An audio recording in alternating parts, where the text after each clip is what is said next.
शशाङ्कवैनयनं वन्दे मुकुन्दप्रियं वन्दे भक्तजनाश्रयं च वरदं वन्दे शिवं शङ्करम् ॐ मृत्युञ्जयाय रुद्राय नीलकण्ठाय शम्भवे अमृतेशाय शर्वाय महादेवाय ते नमः।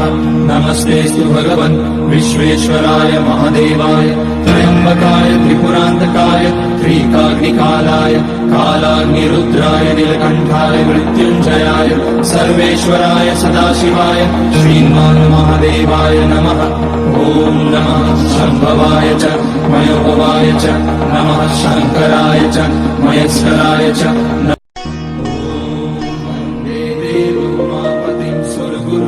वन्दे जगत्कारणं वन्दे पन्नगभूषणं मृगधरं वन्दे पशूनां पतिं वन्दे सूर्यशशाङ्कवैनयनं वन्दे मुकुन्दप्रियं वन्दे भक्तजनाश्रयं च वरदं वन्दे शिवं शङ्करम् ॐ मृत्युञ्जयाय रुद्राय नीलकण्ठाय शम्भवे अमृतेशाय शर्वाय महादेवाय ते नमः।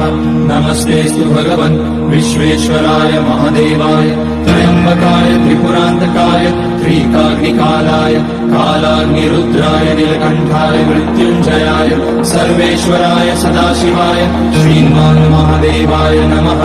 ॐ नमः शम्भवाय च मयोभवाय च नमः शङ्कराय च महेश्वराय च